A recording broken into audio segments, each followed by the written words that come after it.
Salut, bienvenue dans cette nouvelle formation. Nous allons continuer notre aventure sur TK Inter. Voilà, au cours passé, on avait vu quelques points importants sur TK Inter. On avait fait une petite introduction. On avait commencé à voir les composants. Donc, nous allons continuer à voir ces composants. Nous allons déjà commencer à importer TK Inter. On va créer la fenêtre principale. Ensuite, nous allons voir le label. On va importer TK Inter as TK. Nous allons déclarer notre fenêtre principale qu'on va appeler window. Donc, on va dire tk.tk.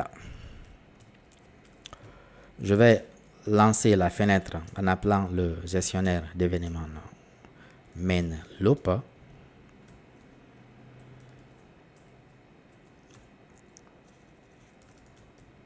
Voilà, il est là. Donc, je vais exécuter ça. Très bien, notre fenêtre est créée. Ce sera la fenêtre principale. Nous allons déclarer un label qu'on va afficher sur la fenêtre principale. Le label, je vais l'appeler label 1. Pour déclarer le label, vous appelez la méthode tk.label. Le premier paramètre sera toujours la fenêtre sur laquelle vous souhaitez afficher votre composant. Voilà, ici, on n'a qu'une seule fenêtre, c'est Windows. Mais dans une application, vous pouvez avoir plusieurs fenêtres. Donc, quand vous déclarez un composant, vous l'assignez d'abord à une fenêtre. Donc, ici, c'est Windows. On va afficher un texte sur notre label que je vais appeler label 1. Ok, ensuite, nous allons afficher le label. On va dire label 1, toujours avec la méthode pack. On affiche le label. Je vais exécuter. Ok, très bien. Nous avons notre label avec le texte label 1. On va voir les frames. Voir les frames, je vais déclarer un frame. Bon, d'abord, les frames, c'est quoi? Les frames, c'est comme des conteneurs. Des conteneurs où vous allez placer des composants. La fenêtre principale est là, d'accord? On peut placer nos composants sur la fenêtre, mais vous pouvez organiser vos composants en les plaçant sur différents frames. On va créer un frame qu'on va appeler un premier frame, que je vais appeler frame 1. Pour déclarer, c'est tk.frame. Voilà, le frame aussi appartient à Windows. Voilà, le frame n'a pas de propriété texte. On ne va pas afficher un message ici. On n'a pas besoin d'afficher un message texte. Nous allons plutôt définir la taille du frame. La taille, c'est la largeur, c'est 8D. On va lui affecter la valeur de 200 pixels. La hauteur, height, aussi la valeur de 200 pixels. Ici, c'est pour avoir un carré. 200, ça va faire un carré. Donc, je vais afficher le frame en bas de label. Je vais dire frame 1.pack. Je vais exécuter ça. Ok, nous avons une erreur ici. C'est windy, voilà, windy, c'est ça, c'est correct. On va réexécuter notre programme. Très bien, nous avons notre fenêtre principale. Ah, mais bizarrement, on ne voit pas le frame. On a l'impression que le frame n'a pas existé. Alors qu'il est là, le frame, il est là, il est bien placé quelque part. Qu'est-ce qui s'est passé pour qu'on ne le voit pas? Nous allons lui affecter une couleur. On va d'ailleurs profiter de voir les couleurs. On va passer une couleur à ce frame, une couleur de fond. Pour les couleurs de fond, vous utilisez la propriété BG, background. Voilà. BG, c'est background. Donc, je abrégé, je vais lui affecter la couleur de red. Je vais réexécuter mon application. Ah, voilà. Maintenant, nous voyons notre frame. Le frame, il est là. Ça fait un carré de 200 pixels les côtés. Nous allons définir un bouton, si vous voulez, un bouton que nous allons placer sur le frame.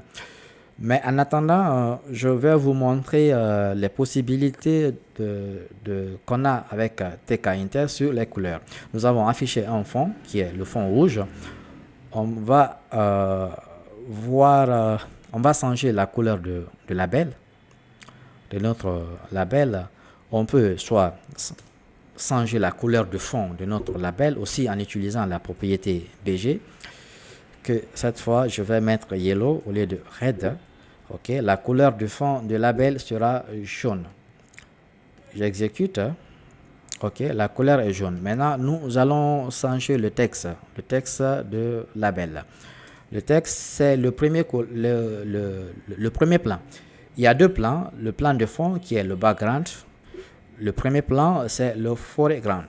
Donc, c'est des noms en anglais. Mais vous n'avez besoin que de les abréger.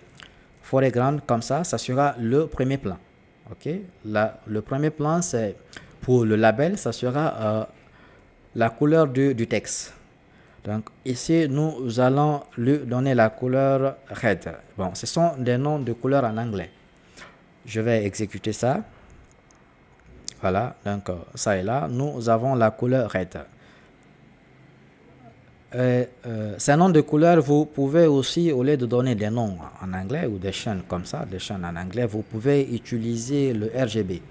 Voilà, pour ceux qui connaissent déjà les RGB, vous pouvez les utiliser. Par exemple, ici, je peux décider qu'on ait un fond blanc. Ça sera FFF. Voilà, ça sera, on aura un fond blanc pour le label. Ok, le fond, il est devenu blanc. Donc ça, c'était le label. On revient en frame. Nous allons cette fois-ci placer des composants sur notre frame. On va voir comment tout ça marche. Comment organiser des composants sur le frame. On va déclarer un bouton. On va déclarer un bouton que je vais appeler ici bouton on. Donc ça sera tk.bouton. Le bouton ne va pas cette fois-ci appartenir à la fenêtre principale qui est Windows, mais on veut placer le bouton sur notre frame, le frame 1. Donc on dira frame 1. Le bouton aura un texte qu'on va appeler bouton on. Ok, à partir de là, c'est bon, nous allons afficher le bouton. On va revenir ici, ou bien là, je vais dire bouton on.pack. J'utilise la méthode pack. Je vais lancer ça. Oh, voilà, ça est là, mais on a l'impression que le frame il est parti. On n'a plus notre frame ici, on n'a plus le fond rouge, mais le bouton est là. Qu'est-ce qui s'est réellement passé? On ne voit plus le frame, d'accord? Cela est dû à la méthode pack. En fait, comment pack se comporte? Quand vous appelez la méthode pack, le composant qui doit être affiché, si c'est sur la fenêtre principale ou sur le frame, ce composant va occuper toute la fenêtre ou tout le frame. Ici, le bouton, il va occuper tout le frame. Il est petit, donc ça veut dire que cette taille, width 200, height 200, n'ont qu'un sens. Le bouton ou le frame on va s'adapter en fonction du contenu de ces composants. Et il n'y a qu'un seul composant ici, c'est le bouton on. Donc, il va prendre la taille du bouton on. Donc, du coup, on ne voit plus le frame qu'on avait, le frame qui était grand, avec la couleur, avec le fond rouge. Donc, on ne le voit plus parce que son contenu s'est adapté en fonction du bouton. En fonction du bouton, puisqu'on a mis le bouton dans le frame. On va déclarer un second bouton. Vous allez voir comment tout ça se comporte. Donc, je vais dire bouton 2. Bouton. On va aussi l'afficher sur le frame toujours. Je vais dire texte égale à bouton 2. Voilà, je vais afficher le bouton 2 en bas du bouton 1. Bouton 2.pack. Toujours la méthode pack. Donc ici, notre frame va s'étirer, il va s'agrandir un peu pour faire place à bouton 2. On aura bouton 1 et bouton 2 sur le frame. Mais il n'y aura rien d'autre. On ne verra même pas les couleurs. Je vais exécuter ça. Très bien. Donc nous avons bouton 1 et bouton 2. Bouton 1 et bouton 2 sont placés sur le frame.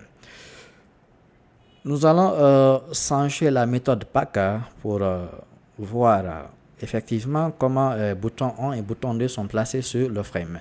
On va utiliser la méthode place. Place, on va lui donner la coordonnée x 10, y, si vous voulez, y 10, d'accord, y 10. Le bouton 2 aussi, ça sera place x, on va lui donner x la valeur de 40, y la valeur de 60. Voilà, cette fois-ci, les deux boutons seront placés sur le frame, mais à des coordonnées x égale à 10. Le premier bouton aux coordonnées x égale à 10, y égale à 10. Le second bouton aux coordonnées x égale à 40, y égale à 40. J'exécute. Oh, voilà, nous avons à présent notre frame qui s'affiche. La méthode place ne se comporte pas comme la méthode grid. La méthode grid, je vous l'avais dit tout à l'heure, il va en fait, le frame ou la fenêtre va s'adapter, ou son contenu ou sa taille va prendre la taille de ses composants. Mais si vous utilisez la méthode place, rien de tout ça ne sera fait. Donc nous avons notre frame avec les paramètres, avec la dimension 200 pixels, 8 comme ça, la largeur 200 pixels, la hauteur 200 pixels. Donc on a placé le premier bouton ici, bouton 1 à la coordonnée x égale à 10, y égale à 10. Ici vous avez 10 pixels. Ce n'est plus la fenêtre principale, les 10 pixels c'est pas là, non, mais les 10 pixels c'est dans le frame. Donc le bouton il est placé dans le frame. Vous avez y égale à 10, c'est de ce côté. Le bouton de x égale à 40, c'est ça. Y égale à 60, donc c'est cette distance. Nous avons les boutons. Ensuite, après les boutons, nous allons tenter déjà de voir les événements. Le clic sur le bouton. Bon, il reste encore beaucoup de composants à voir. Pour ne pas garder trop longtemps je sais que beaucoup sont déjà curieux de savoir, bon, on a un bouton, on les clique, mais rien ne fonctionne. Nous allons afficher un clic, nous allons mettre un clic sur le bouton. Après, on va revenir sur les composants. Qu'est-ce que je vais faire? Je vais ici, je vais déclarer un bouton, un autre bouton. Voilà, je laisse tous ces boutons qu'on a à faire. Je vais déclarer un troisième bouton, comme ça. Je vais dire bouton 3 égale à tk.bouton. Je vais l'afficher sur le window, la fenêtre principale, pas sur le frame cette fois-ci. Je vais lui donner la propriété texte. Texte égale à bouton de déjà déclaré, il va porter bouton 3. Texte égale à bouton 3. On va afficher le bouton 3.pack. Ok, je vais exécuter ça. Voilà, le bouton 3 est là, il est affiché en bas du frame. On va définir le clic de ce bouton. Quand on clique sur le bouton 3, qu'est-ce qui va se passer? On va rendre ça très simple. Nous allons juste afficher un petit message. Bonjour tout le monde. Pour ça, le bouton a une propriété qu'on va appeler, qui s'appelle commande. Voilà, commande nous permet de définir l'événement qui sera appelé quand le composant sera cliqué. Donc ici, nous allons appeler une fonction qu'on va écrire. La fonction, si vous voulez, je vais placer la fonction tout haut ici. Une fonction que je vais appeler affiche bonjour, ou bien affiche message. Je vais afficher bonjour.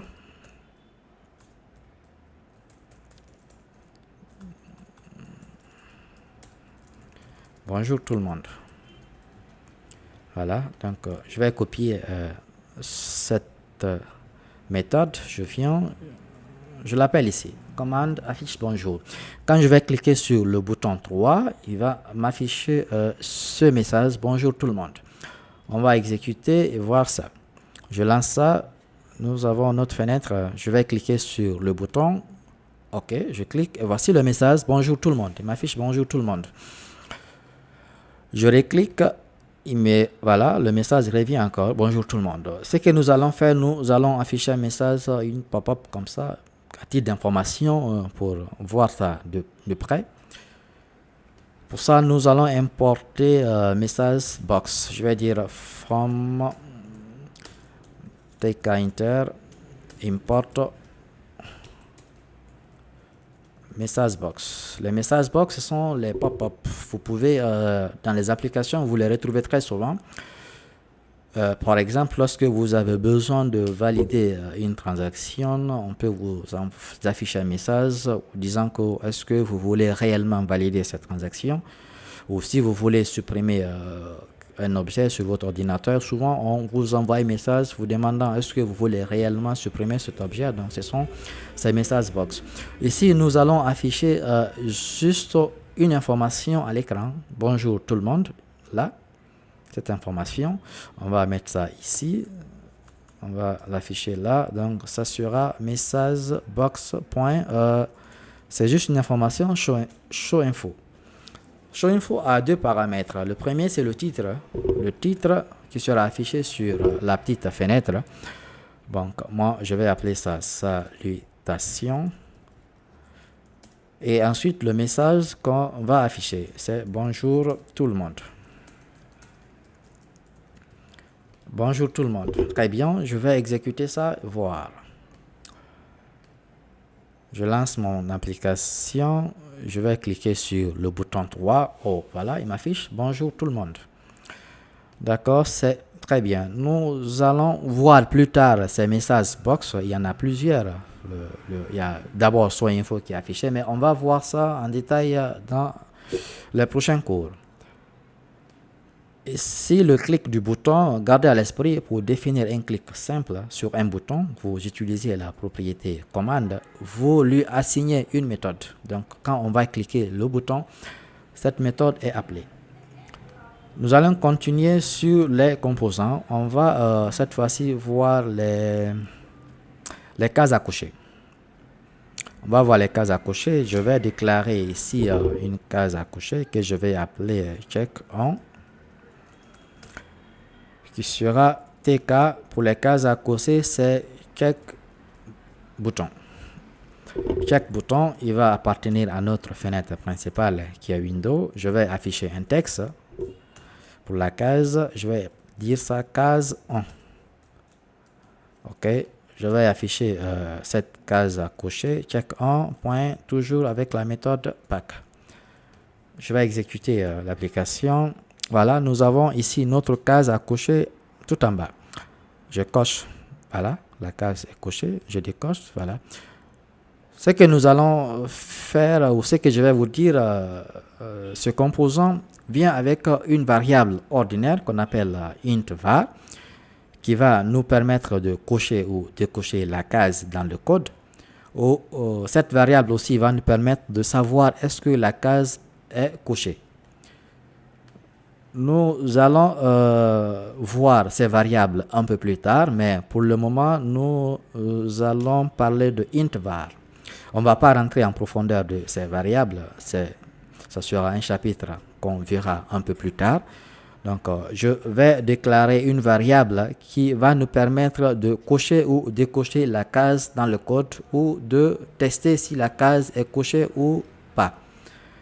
Je vais appeler cette variable var check. Donc, c'est des variables de type int var. Pour ça, pour déclarer ces variables, on fait tk.intvar. Voilà, c'est pas une variable ordinaire, c'est pas une variable comme les autres variables. Ces types de variables sont différentes. Donc, var check, on va l'assigner à notre check on, à notre case à cocher. Donc, pour ça, il y a une propriété qu'on appelle variable qui va être var check. Très bien, quand j'exécute ça, il ne se passe rien. On n'a rien fait avec la variable, ça est là. Qu'est-ce qui va arriver si je change la valeur de varcheck? Varcheck, je vais lui passer la valeur 1. Pour changer sa valeur, c'est varcheck.set. Il va prendre la valeur de 1. Je vais exécuter. Oh, cette fois-ci, la case est cochée. La case est cochée. Quand je décoche, voilà, c'est décoché. Mais la variable qu'on a assignée à notre case change en fonction de la case. Quand on coche la case, la variable prend la valeur 1. Quand on décoche, la variable reprend la valeur 0. Par défaut, cette variable est à 0. Donc, lorsque vous déclarez, vous ne l'assignez pas de valeur, la variable prend la valeur de 0. C'est pour ça que notre case au départ n'était pas cochée. Nous lui avons affecté la valeur 1 et par défaut, la case sera cochée. Voilà, ici la case est cochée. Plus tard dans le code, on peut chercher à savoir est-ce que la case est cochée ou pas. Par exemple, ici à cet endroit, je vais chercher à savoir est-ce que la case est cochée ou pas. Pour ça, je peux m'appuyer sur la variable ici pour voir si cette variable porte la valeur de 1 ou 0. Donc, je peux faire if var check. Pour prendre la valeur de cette variable, on utilise la méthode get. Donc, je peux dire var check.get égale à 0. Pour ce cas-ci, la case n'est pas cochée. Je peux dire la case pas cochée. Voilà, la case n'est pas cochée. Et sinon, if var check.get égale à 1.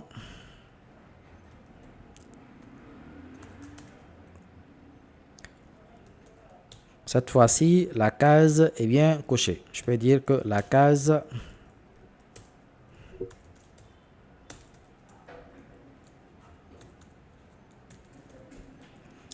est cochée. Donc, je peux exécuter ça et voir le résultat. Il va m'afficher la case est cochée, bien évidemment, parce que la case ici est cochée. On a affecté 1 à la variable ici, donc la case sera cochée. Je vais exécuter pour voir le résultat. Voilà, il m'affiche ici à la console, la case est cochée. Si je change la valeur ici, je mets 0. Ici, je mets 0. Je réexécute cela. Voilà, la case n'est pas cochée. La case pas cochée. Cette fois-ci, la case n'est pas cochée. Donc, cette variable nous permet de contrôler notre composant checkbox dans le code.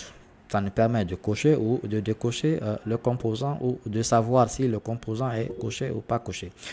Mais nous allons voir un peu plus loin ces variables, ces types de variables.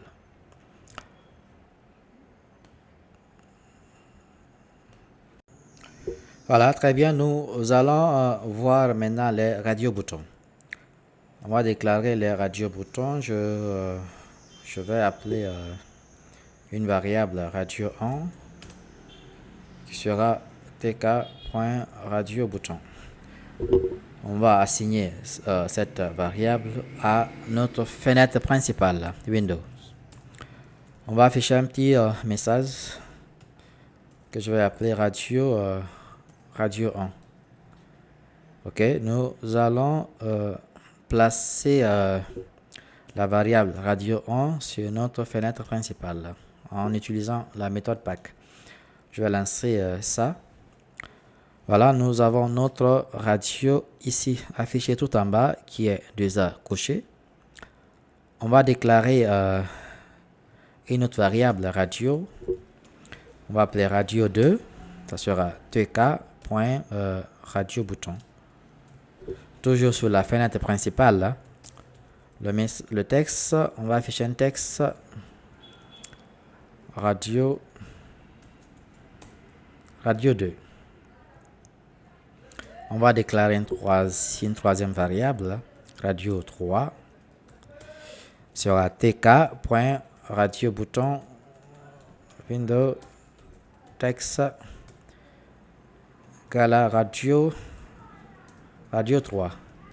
Voilà, nous allons afficher en bas de radio 1, on va afficher radio 2. On va dire radio 2.pack. Nous allons afficher radio 3.pack. Je vais exécuter ça. Voilà, nous avons nos trois radios, radio 1, radio 2, radio 3. Mais toutes ces variables sont cochées et je ne peux pas décocher. Je clique dessus, voilà, c'est coché. Je ne peux pas décocher, je ne peux rien faire. Les radio-boutons, comment ça fonctionne? Les radio-boutons, une seule variable de radio-bouton ne signifie rien. En fait, les radio-boutons, c'est choisir. Ça vous donne, comment je vais expliquer ça? Ça vous donne la latitude de faire un choix. Par exemple, sur mon formulaire, si je demande à ce que l'utilisateur fasse un choix entre, comment on appelle ça, un téléphone ou un ordinateur, donc il a le choix, soit il a le téléphone ou il a l'ordinateur. Donc, il ne peut pas prendre les deux, il doit faire le choix. Il doit cocher soit le téléphone ou soit l'ordinateur. Voilà, ça c'est un exemple où on doit appliquer les radio-boutons. Les radio-boutons sont différents des cases à cocher. Les cases à cocher, c'est vous pouvez cocher plusieurs valeurs. Genre, on a un téléphone, on a un ordinateur. Je veux tous les deux. Je coche téléphone, je coche ordinateur, donc je prends les deux. Voilà, il n'y a pas de choix, je prends les deux. Et si je dois faire un choix entre un téléphone et un ordinateur, ici, je dois utiliser un radio-bouton. Un premier que je vais appeler téléphone, le second que je vais appeler ordinateur. Donc, c'est à l'utilisateur soit de choisir le téléphone ou l'ordinateur. C'est l'importance des radio-boutons. Ici, on va dire qu'on a trois choix, radio 1, radio 2, radio 3. On va demander à notre utilisateur de faire son choix, de choisir soit radio 1, radio 2 ou radio 3. Par défaut, le choix est partout et c'est pas bien, c'est pas comme ça ne doit pas fonctionner de cette façon. Donc pour ça, nous allons déclarer une variable int var, comme on l'avait vu avec les cases à cocher. Je vais déclarer cette variable ici que je vais appeler var radio va être tk.intvar. Par défaut, cette valeur va porter 0. Sa valeur sera 0. Je vais mettre ça un peu en haut pour qu'on puisse accéder dans les paramètres ici. Donc, je vais appeler la propriété variable, je vais l'assigner la variable varradio. J'appelle ici variable qui va prendre varradio.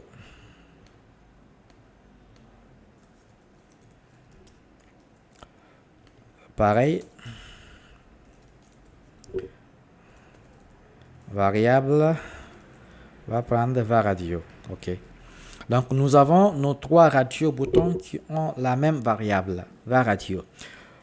On va donner une valeur à la première variable radio. On va dire value égale à 0. Voilà. Qu'est-ce qui va se passer quand varradio va prendre 0? C'est cette case qui sera cochée. OK? Lorsque nous allons changer la valeur de varradio à 0, la première case sera cochée. Donc, on va dire value égale à 1. OK? Quand la variable varradio va prendre la valeur de 1, c'est la radio bouton 2 qui sera coché. On va mettre ici value égale à 2. Voilà, donc je pense que vous comprenez déjà. Par défaut, ici, quand je vais relancer notre application, on n'aura qu'une seule case qui sera cochée désormais. Je vais lancer ça. Voilà, vous voyez, c'est seulement la première variable radio 1 qui est cochée. Les autres ne sont pas cochés par défaut. Mais je peux, quand je coche radio 2, voilà, radio 1 n'est plus coché, radio 3 n'est pas coché par défaut. Je coche radio 3, les deux autres sont décochés. Donc c'est comme ça fonctionnent les radio-boutons. À chaque fois que je coche ici, quand je coche une case, c'est la variable var radio qui change de valeur. Et quand cette valeur change de valeur, donc le composant va changer. Le composant, ici on a trois composants. Radio 1, radio 2, radio 3. Ces trois composants sont liés à la variable var radio. Ces valeurs changeront en fonction de cette variable qui est var radio. Je peux décider par exemple de changer par défaut. Par défaut, je peux dire var radio va prendre la valeur de 2. Ok, comme ça, c'est cette variable qui sera cochée, radio 3. Radio 3 sera coché par défaut. Quand je lance l'application, voilà, donc c'est radio 3 qui est coché par défaut. Je peux toujours changer. Quand je change, à partir de là, la variable change aussi des valeurs. Sa valeur sera 1. Cette variable sera 1. Je vais plus loin chercher à savoir quelle case est cochée. C'est très facile. Hein. Pour savoir quelle case est cochée, on n'a qu'une seule variable, var radio. On va s'appuyer sur cette variable. Si sa valeur est 0, c'est la première case qui est cochée, radio 1. Si la valeur est 1, c'est la deuxième case. La valeur est 2, c'est la troisième case. Donc, il faut juste faire des textes. On peut dire if var radio point get pour avoir la valeur de la variable. On utilise la méthode get égale à 0. Je peux dire que c'est radio 1 coché. Donc, radio 1 coché. Elif var radio point get égale à 1 radio 2 coché. Radio 2 coché. Elif var radio point get égale à 2. Je peux dire c'est radio 3 coché. OK. Donc, on peut savoir déjà dans le code quelle est la case qui est cochée. Je vais exécuter ça. Ici, déjà, le résultat, on peut prévoir le résultat. Par défaut, var radio a pris la valeur de 2. Donc, ça sera la troisième case, radio 3 qui est cochée. Il va nous afficher ça, radio 3 coché. Je vais exécuter, voir. Voilà, radio 3 coché. Le message est là, radio 3 coché. Quand je change, c'est radio 2 qui est coché, mais il ne va pas m'afficher à chaque fois le code. Si vous voulez qu'il affiche à chaque fois que vous cochez ou décochez une case, vous devez gérer ça avec les événements. Le clic sur le radio bouton. Donc, nous allons voir au prochain cours les autres composants qui sont les images, certainement les images, les canevas, les menus. Et aussi, nous allons tenter peut-être de voir les variables, int var de ça qu'on a expliqué en partie. Nous allons voir les autres types de variables. Nous allons peut-être aussi voir les événements. Les événements, on a déjà expliqué les événements d'un bouton avec la méthode commande. Nous allons tenter de implémenter les événements pour les autres composants, le label par exemple ou le check bouton. Voilà, donc on aura beaucoup de choses à faire au cours prochain. J'espère que ce deuxième cours vous a plu. Donc merci et à bientôt. Bye bye.